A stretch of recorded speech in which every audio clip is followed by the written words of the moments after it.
Welcome to Galactic Grandmother Heart to Heart. My name is April, and my special guest today is Anna Naturo.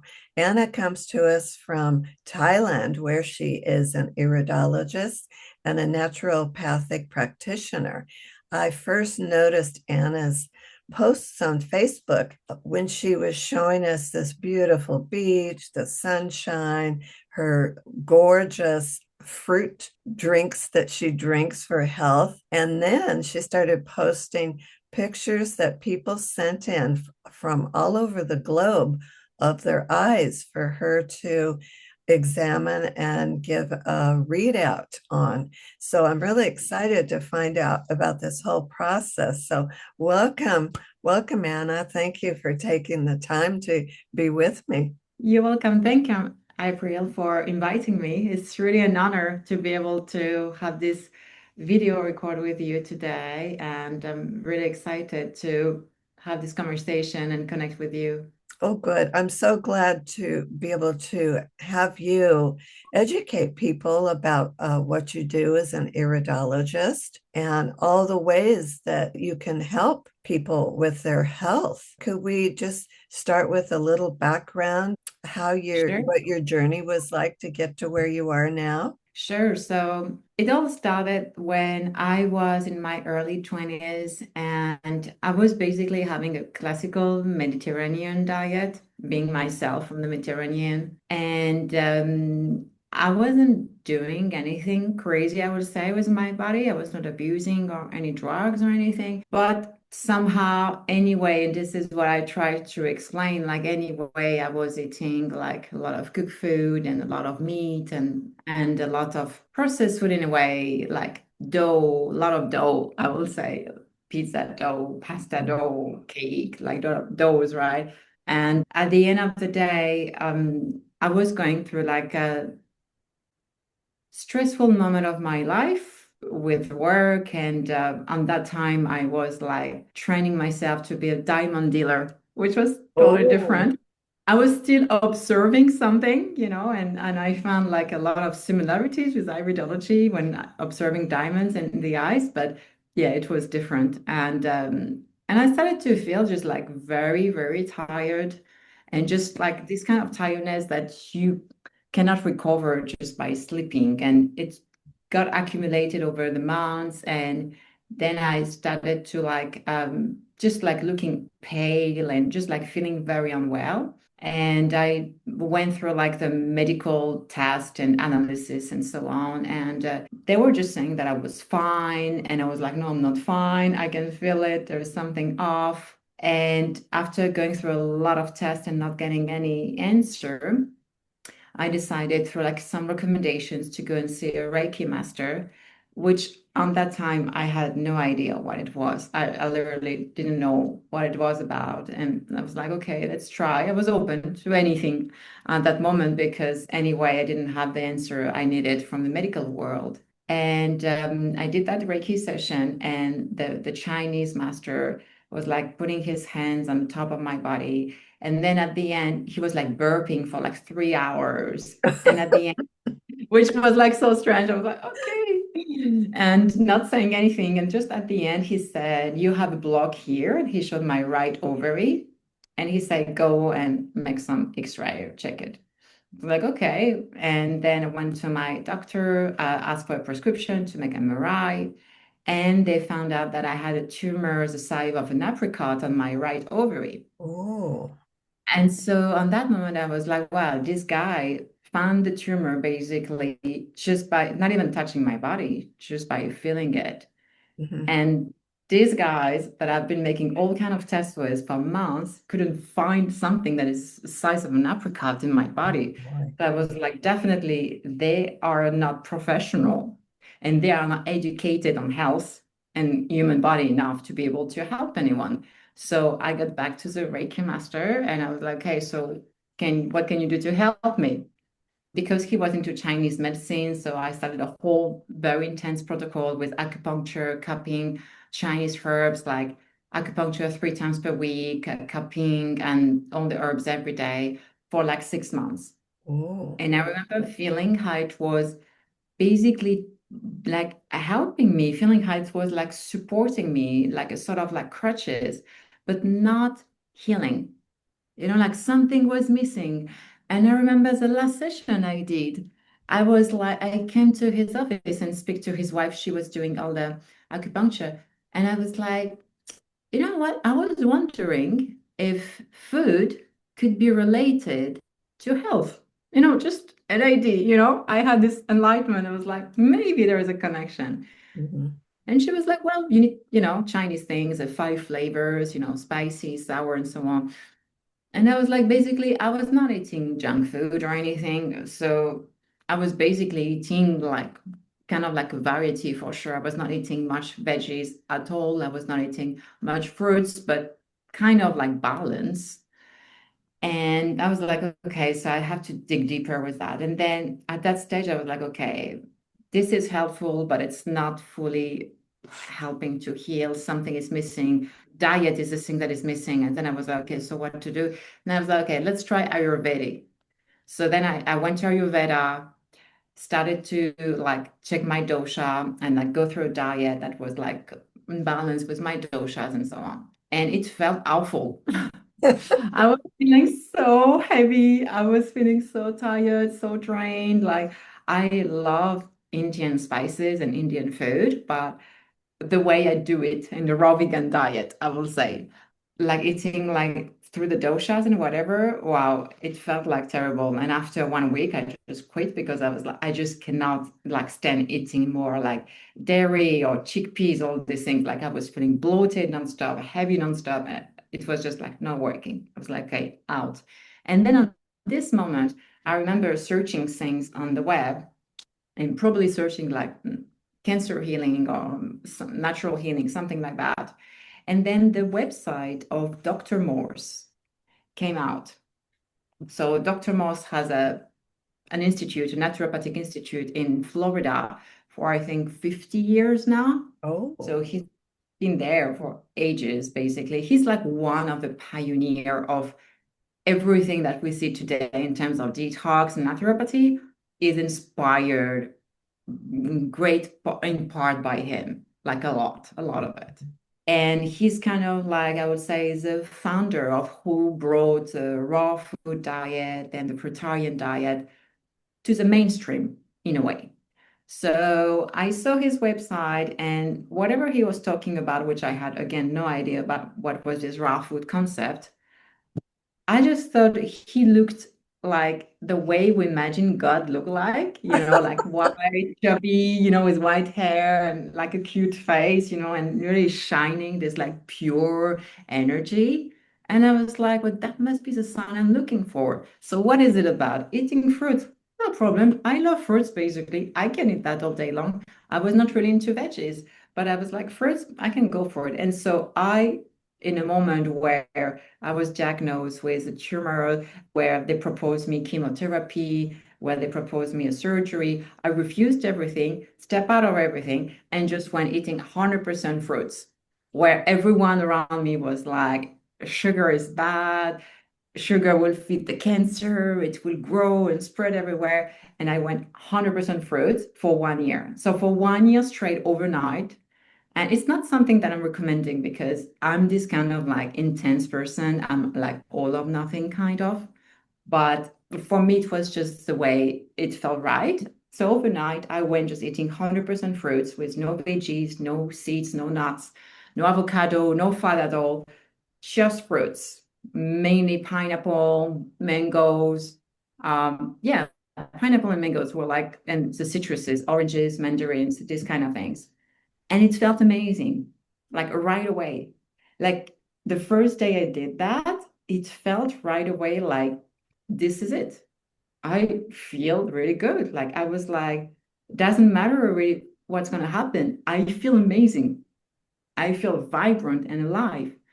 And I was never feeling that before in my life. And so a few months later, I ended up doing another scan and they couldn't find anything wrong in my ovaries.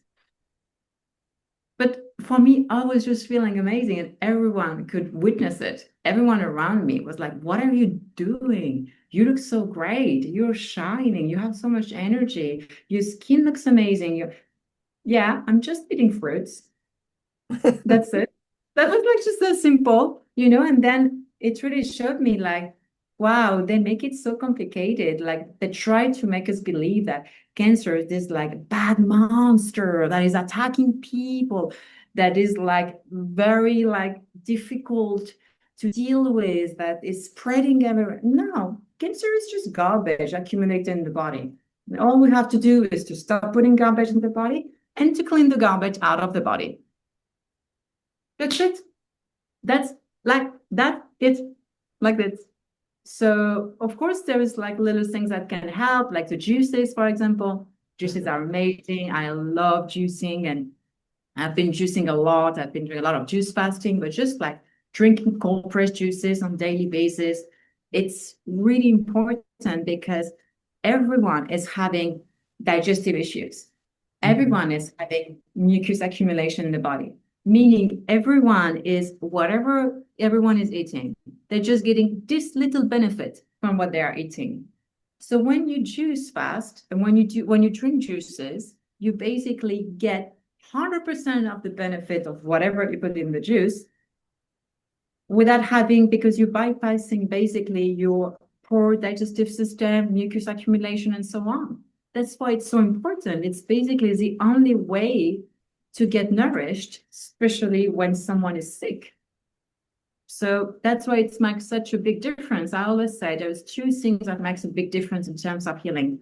One is to drink juices on a daily basis, because that's the only way we get nutrition, like 100%. Mhm. Second is to use herbs.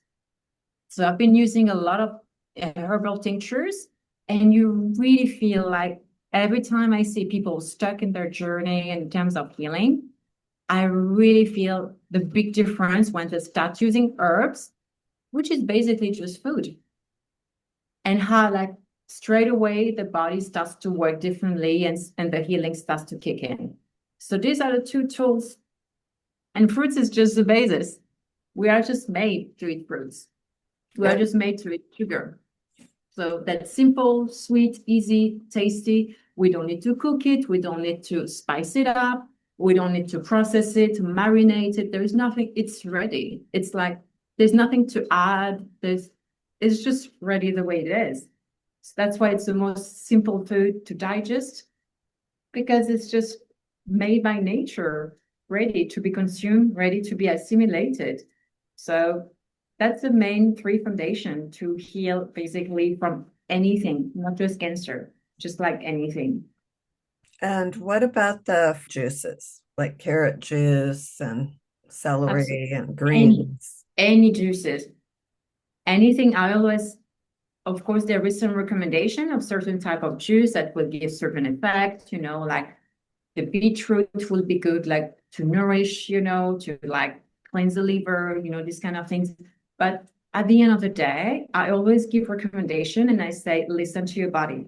If something tastes very good to you, it Mhm. doesn't matter what it is, tastes very good. That's your body telling you this is what you need now. And just Mhm. listen to it.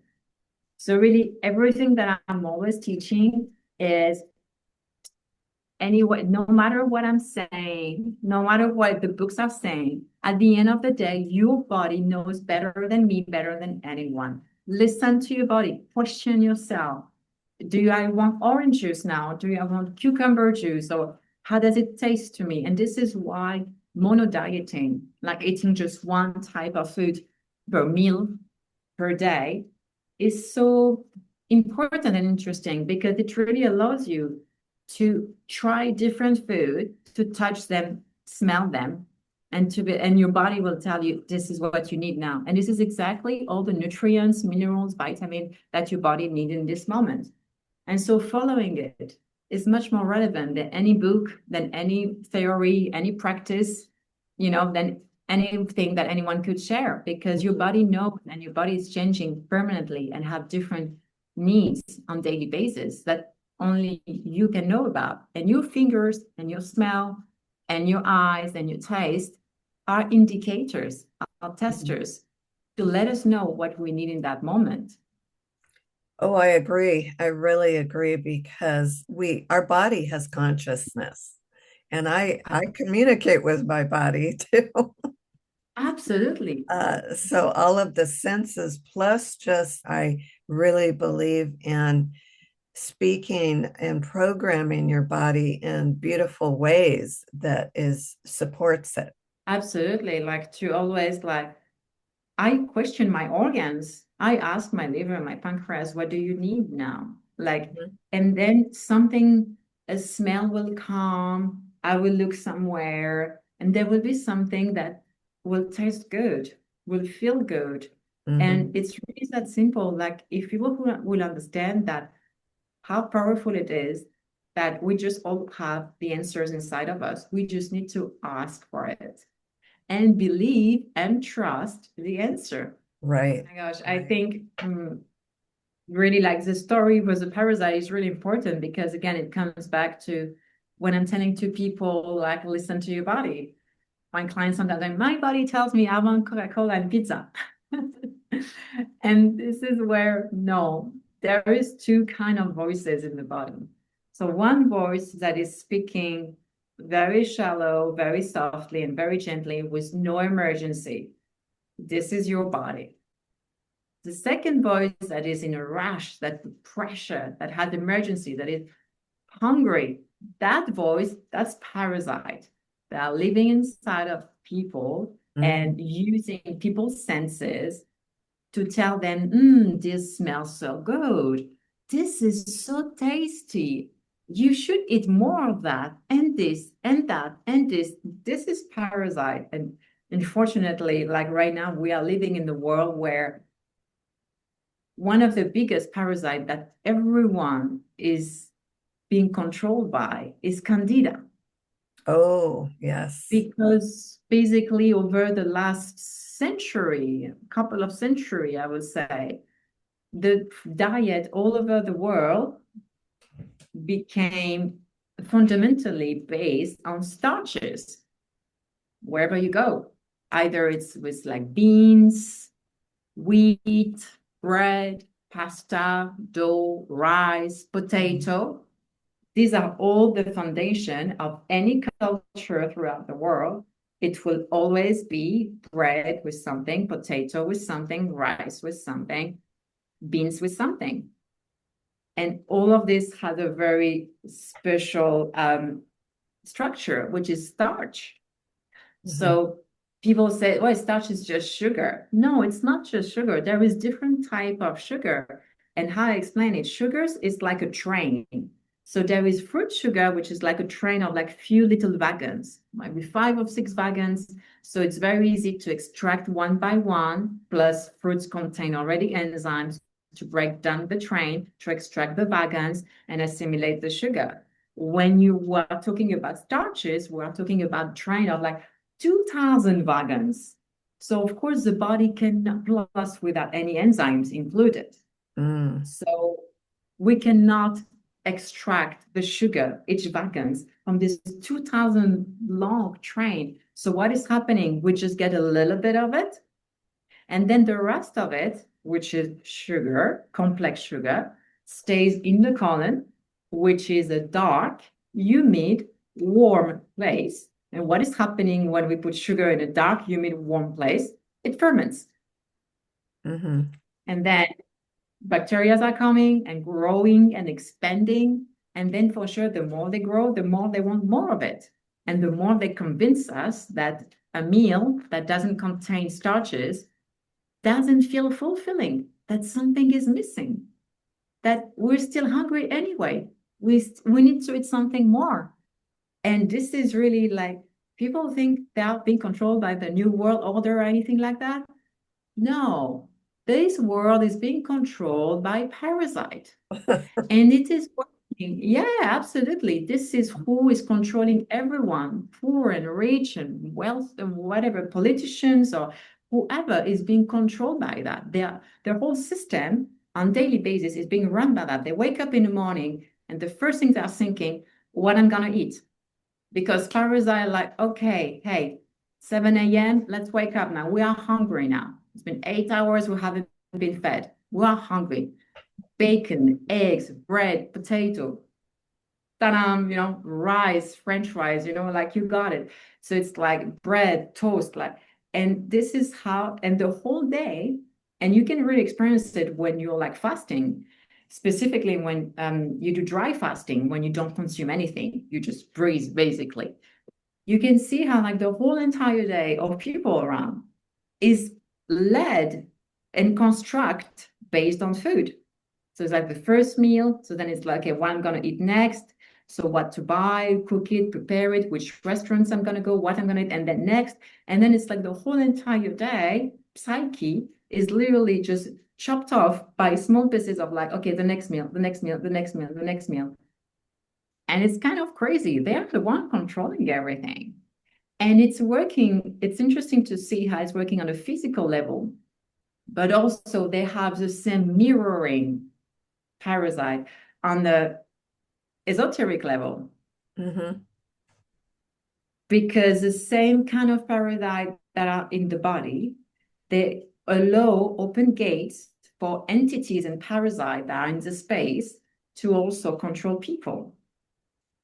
That And makes it's sense. interesting to see how they're Yes. working together. Mm. Because once you get rid of the parasite inside of the body, the physical parasite, it's disconnecting the gate to the parasite entity in the space to be able to control people. And this is why many people that are going through profound detox are changing their job, divorcing, separating, because then they understand that whatever pattern and parasite they were feeding, egregores they were feeding with their behavior on a daily basis, it's no longer matching now. Like it doesn't make any sense suddenly.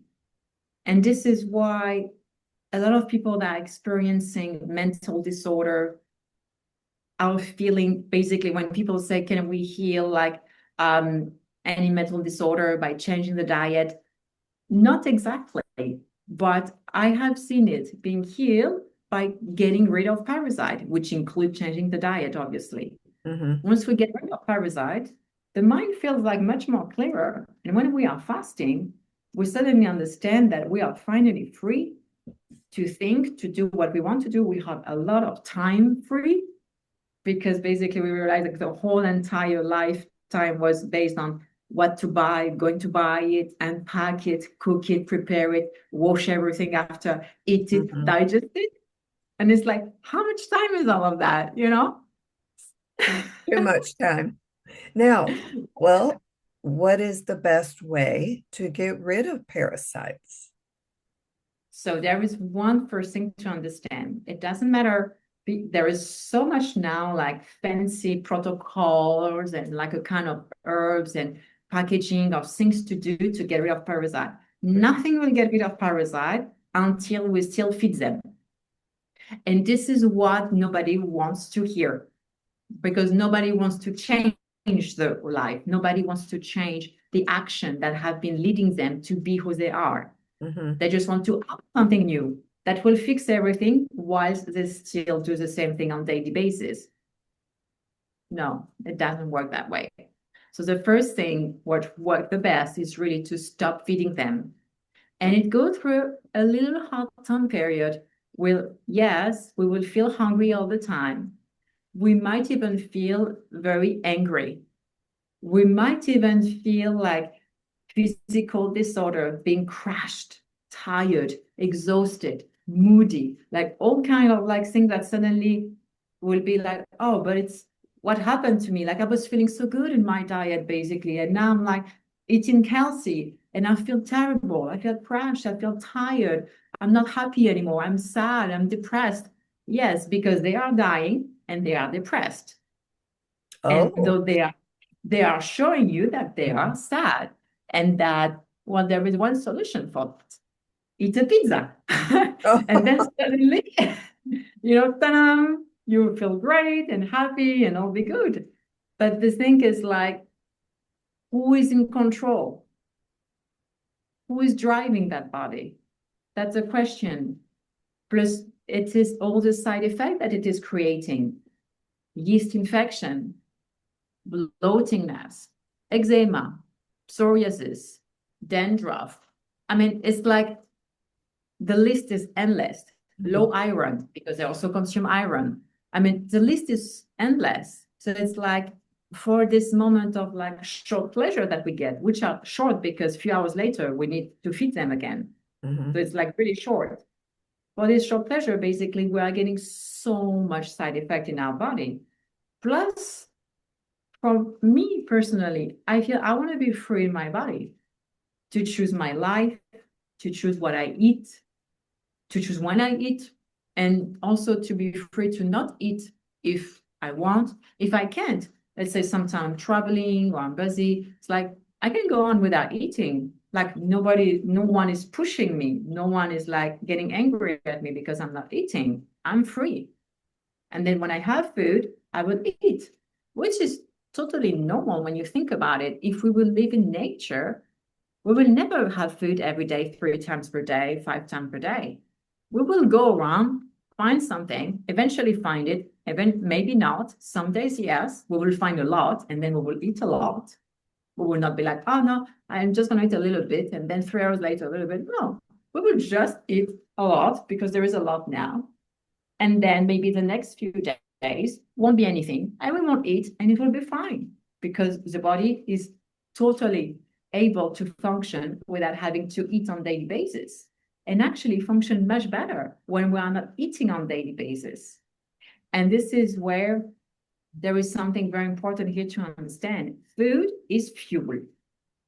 So the same way we put gasoline into our car, the same way we are eating to function. So if we feel tired after eating, then the function of the food is not happening. It's not fueling us. And when you look at most people after eating, they want to nap, they feel tired, they are yawning. So it's like, so where is the fuel? Well, there is no fuel.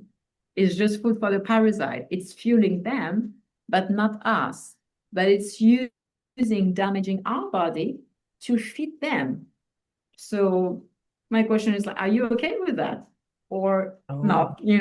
All of these cleanses, and I've used different kinds. It's kind of like taking a diet pill but still eating the ice cream. Yes. It's not going to keep them away forever. Absolutely. It takes a lot of time to get rid of parasite. And the first step is to stop feeding them, as I said. And then, yes, if you stop feeding them, adding parasite cleanse and adding herbs for a few months, because it takes time, and adding, most importantly, herbs that will detoxify the body. Because one thing is to stop feeding them, then they will starve and they will die. But another thing is now that we have those dead body in our body, those dead body are rejecting toxic gases. They're putrefying inside of us and intoxicating us and basically making us being in a state that is, again, feeling much more worse than what it was. So we need to make sure before we start any parasite cleanse that we are able to eliminate them. This is why any kind of healing starts first by opening the elimination pathways. And they are the same for everyone. The kidney with the urine, the colon with pooping, the skin with sweating, the lungs with breathing, and for women, the ovary with bleeding.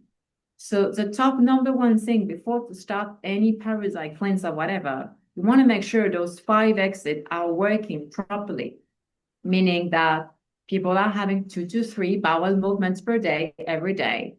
That's the first thing, which that's like basically one of the first questions I ask to my clients. And in almost 2 decades, I would say 70% of people don't have more than 1 bowel movement per day. Like most people are constipated, meaning most people are ingesting, let's say, 2-3 pounds of food per day, but they are releasing 1 pound or half pound of food. So the question is mathematic, is like, where is the 2.5 pounds of food? Where is it? It doesn't just like evaporate, right? So it is in the body and it accumulates in layers in the body over the year, and it becomes that perfect nest for parasites to Mm, feed themselves on it forever. So this is why the very first thing is to get rid of all of that by having bowel movement on daily basis, even mhm. maybe 3 or 4 or 5 per day, to really cleanse that all those layers accumulated over the year where they are living, where they are putting their eggs, Right. where we cannot access if we do parasite cleanse because it's anyway embedded in layers inside the colon and inside the whole body, not only in the colon. So those parasite cleanse will anyway, those herbs will anyway not go inside those layers. So we need to clear those layers first. And honestly, when one is stopping feeding them and cleaning the body very well, there is very little parasite that are still left to none. So really the first step is to stop feeding them. The second step is to make sure the elimination pathways are working very well, meaning that when we urine, the urine has to be dark. The urine is basically what is filtering the body from all the waste. So if when we pee, the urine is transparent, Mhm. it means that we are not peeing any waste. So the same question is coming. If we don't pee the waste, where are the waste? In the body. I mean, it doesn't evaporate also. That's the same logic process, right? So then if we start to have, and this is where herbs are really important, urine that is dark, that is foamy, that has some like freckles in it, like that you see sediment, that you see powder in it, this is waste. And this is showing that all this waste that was in your body is now in the toilet. And this is how we eliminate candida, for example. So we want to make sure that the kidney are functioning very well before to start attacking the body with strong parasite cleanse. How do you support the kidneys to do that? So there is, of course, there is like nice juices that I love to use for that, such as parsley.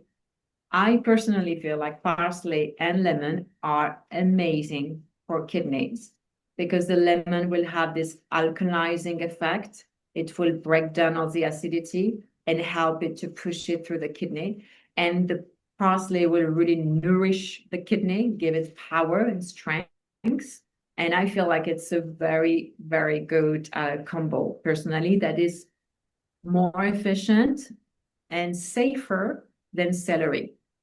So I did a post about celery a few months ago, and it went a bit like crazy because there was a pro-celery people in this planet, and there was the others. And the others is people that have been consuming celery and having had like bloatingness, high blood pressure, swollen legs, and just headache, and just feeling very unwell after drinking celery, even though it is like having the reputation to fix everything on anyone. There Right. is no one size fits all, number Mhm. one. And celery is something that is very cleansing. It's meaning it's very grabbing waste in the body. And then if the body is not having the gate open enough to release those waste, then we have problems, bloatingness, headache, high blood pressure. This is why I don't recommend always celery unless on people that I see they have a good elimination pathways.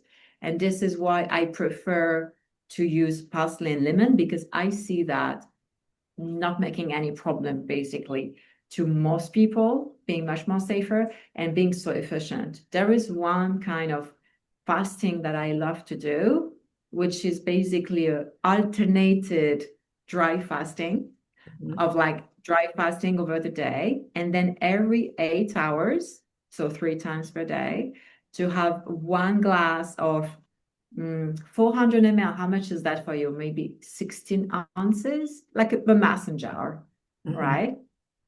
Every 8 hours, one mason jar of 50-50 lemon and parsley.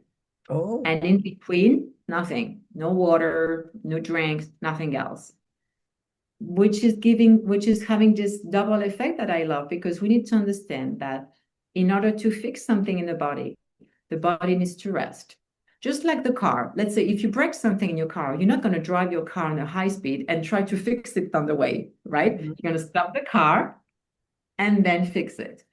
Well, that's the same for the body. So when we want to fix something in the body, we need to give it rest. And the kidney are these like special organ that never get rest because we always drink.